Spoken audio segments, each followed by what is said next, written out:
అదే పెళ్లి కార్డులో ఏదో ప్రచారాలు చేస్తున్నారని చెప్పేసి విన్నాను. ఏంటి అసలు అది? ఒకటి మొన్న పిఠాపురం కాన్స్టిట్యున్సీకి నేను కూడా ఎమ్మెల్యే అభ్యర్థిగా పోటీ చేస్తున్నాను కాబట్టి అక్కడ ఒక ఒక అబ్బాయి, ఇప్పుడు మరలా పేరు చెప్పి అబ్బాయిని ఇబ్బంది పెట్టాలని కాదు, కానీ ఒక ఒక అబ్బాయి ఏం చేశాడంటే పవన్ కళ్యాణ్ ఆయన పెళ్లి కార్డులో పవన్ కళ్యాణ్ ఫోటో కూడా వేసి ఒక పక్కన 2 సైడ్లు ఉంటే ఒక సైడ్ పవన్ కళ్యాణ్ కి ఓటు వేయండి, గాజు గ్లాసుని గెలిపించండి అని ఒక పబ్లిసిటీ చేశాడు. సో ఎలక్షన్ కోడ్ వచ్చిన తర్వాత అలా పర్మిషన్ లేకుండా పబ్లిసిటీ చేస్తే అది ఎన్నికలుగా ఉల్లంఘనగా వస్తుంది. నేను వెంటనే నా నోటీస్కి వచ్చిన వెంటనే ఆర్ఓ గారిని కలవటం, పిఠాపురం ఆర్ఓ గారిని కలిస్తే, లేదు సార్ మేము పర్మిషన్స్ ఇవ్వలేదు అలాంటి వాటికంటే, నేను వెంటనే అయితే వీళ్ళ మీద యాక్షన్ తీసుకోండి. ఎందుకంటే నేనేమంటానంటే, ఒకరు పెళ్లి కార్డులో పవన్ కళ్యాణ్కి వేయండి, మరొకరు ఎవరో నాకు హ్యాపీ బర్త్డే లేకపోతే ఇంకో కార్యక్రమాలు చేసుకుంటూ ఇలా పర్మిషన్స్ లేకుండా పబ్లిసిటీ చేసుకుంటూ పోతే, వాళ్ళ దగ్గర డబ్బులు ఉన్నాయనో ఒక కమ్యూనిటీ ఉందనో చేసుకుంటూ పోతే మిగతా క్యాండిడేట్ల పరిస్థితి ఏంటి, ప్రజల పరిస్థితి ఏంటి అని ఒక బాధ్యత నా మీద కూడా ఉంది కాబట్టి, ఆపాలి కాబట్టి నేను వెంటనే ఆర్ఓ గారిని కలిసి వాళ్ళ మీద కూడా కంప్లైంట్ చేయడం జరిగింది. దాని మీద కంప్లైంట్ కూడా వాళ్ళు ఎఫ్ఐఆర్ కూడా ఫైల్ చేశారు. మీరు పిఠాపురంలోనే చిన్నప్పటి నుంచి పెరిగిందంతా పిఠాపురంలోనేనా?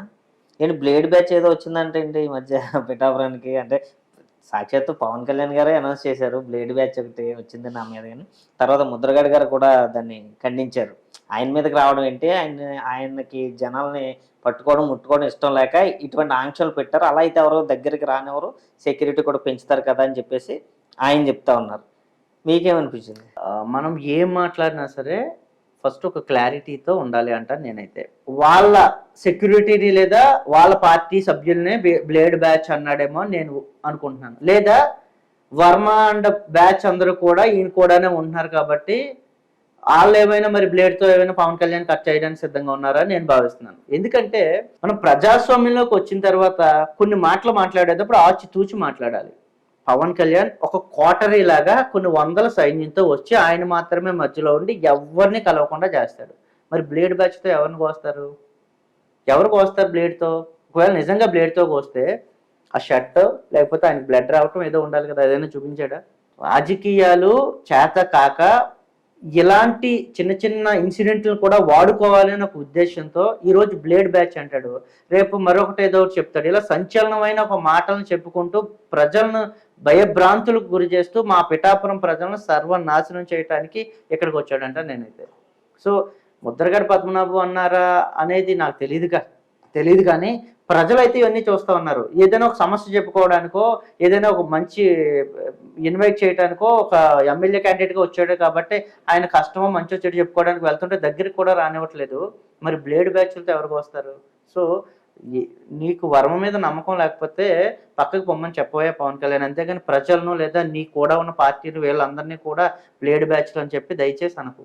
అంటే వర్మ గారు టికెట్ అనౌన్స్ చేసిన తర్వాత వర్మ గారి టికెట్ ఏదైతే ఉందో దాని దగ్గర పవన్ కళ్యాణ్ గారు పోటీ చేస్తాన్న తర్వాత ఆయన అనుచరులు కానీ ఆయన కూడా కొంచెం మనస్తాపం చెందడం జరిగింది. సో మళ్ళీ పవన్ కళ్యాణ్ గారు దగ్గరికి వెళ్ళారు ఆయన, చంద్రబాబు నాయుడు గారు పిలిచి మాట్లాడారు ఆయనతో. తర్వాత కొంచెం సర్దుమణికి నేను సపోర్ట్ చేస్తాను పవన్ కళ్యాణ్ గారికి అని చెప్పడం జరిగింది. అది మనస్ఫూర్తిగా చెప్పారంటారా లేకపోతే లోపల ఏమైనా ఉంటుందంటారా? ఇందులో చంద్రబాబు నాయుడు వర్మ గారికి ఎమ్మెల్సీ ఇస్తానని మొన్న ఒక హామీ ఇవ్వడం జరిగింది. నేనేమంటానంటే అసలు వర్మ గారికి హామీ ఇవ్వటం, పిఠాపురం నుండి జనసేన అభ్యర్థి పవన్ కళ్యాణ్ని ఓడిస్తే నీకు ఎమ్మెల్సీ ఇస్తానయ్యా అన్నాడంటాను నేనైతే. ఎందుకంటే పిఠాపురంలో పవన్ కళ్యాణ్ గెలిస్తే వర్మకి కానీ వాళ్ళ అబ్బాయికి కానీ అసలు ఇంకా అక్కడ స్పేసే ఉండదు. వర్మను ఓడించు, నా దగ్గరికి రా, నీకు ఎమ్మెల్సీ తీసుకో అని చెప్పాడంటాను నేను. ఇంత స్ట్రాంగ్గా ఎందుకు అంటున్నానంటే ఉదయ్ భాస్కర్ కావచ్చు, వర్మ కావచ్చు, వీళ్ళిద్దరూ కూడా గత కొన్ని రోజుల నుండి పిఠాపురంలో అభ్యర్థులు అని చెప్పుకొని తిరుగుతూ ఎంత గొడవ పడ్డారో కాలరు పట్టుకునే వరకు వెళ్ళిపోయారు.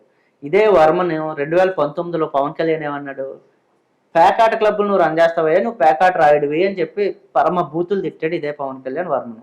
మరి ఇప్పుడు పేకాట క్లబ్లన్నీ మూసేసి ఏమైనా వర్మ గొప్ప మనిషి అయిపోయాడా? మరి వర్మ చేతుల్లో ఈయన రాజకీయ భవిష్యత్తును నా గెలుపుని పెట్టేసి వర్మ ఏ విధంగా చెప్తాడు?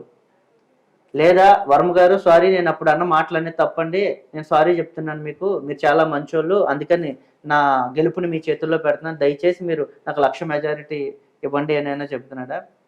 రాజకీయ స్వలాభం కోసం చంద్రబాబు నాయుడు వర్మని దించి పవన్ కళ్యాణ్ని ఓడించి ఎమ్మెల్సీ తీసుకుంటాడు, మీరు చూస్తూ ఉండండి. అంటే వర్మ గారే ఓడిస్తారా పవన్ కళ్యాణ్? ప్రజలు ఓడించక్కర్లేదు, వర్మ అంటే టీం ఎవరైతే ఉన్నారో వీళ్ళందరూ పవన్ కళ్యాణ్ ఓడిస్తారు. లేకపోతే రేపు పొద్దున్న పవన్ కళ్యాణ్ వచ్చాడండి, వర్మ టీము పవన్ కళ్యాణ్ టీం అని ఉంటుంది. మీరు చూడండి, ప్రచారానికి నేను కూడా వెళ్తున్నాను కాబట్టి ప్రచారంలో వర్మ వస్తే జనసేన టీం రావట్లేదు, జనసేన టీం వస్తే టీడీపీ టీం వెళ్ళట్లేదు.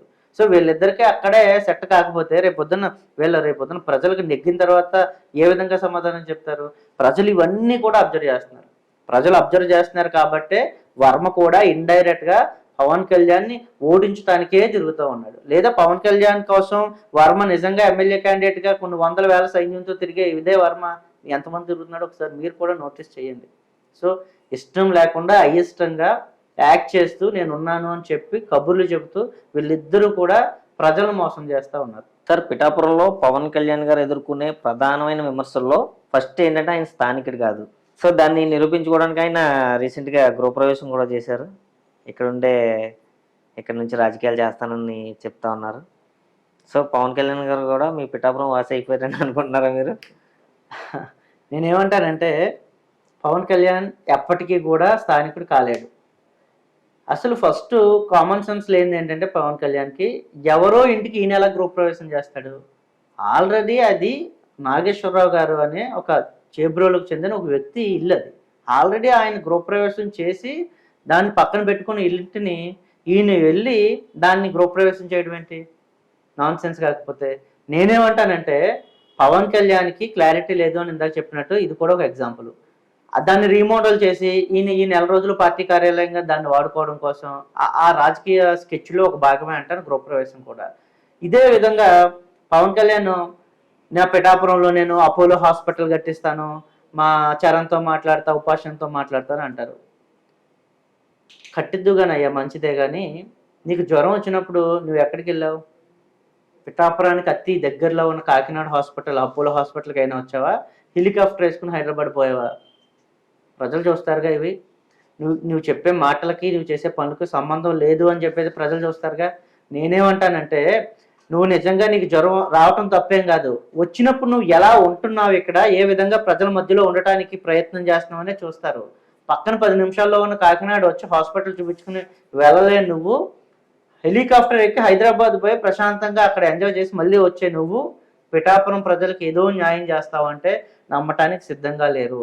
ఇలాంటి గృహప్రవేశాలు, ఎవరో ఇంటికి మనవడి గృహప్రవేశాలు, ఎక్కడో లేని హాస్పిటల్ని క్రియేట్ చేస్తానని అబద్ధాలు చెప్పి ఇదే గాజువాకలో, భీమవరంలో ఎలా ఓడిపోయావో పిఠాపురంలో కూడా నువ్వు ఓడిపోవడానికి సిద్ధంగా ఉన్నావు నేను అనుకుంటున్నాను.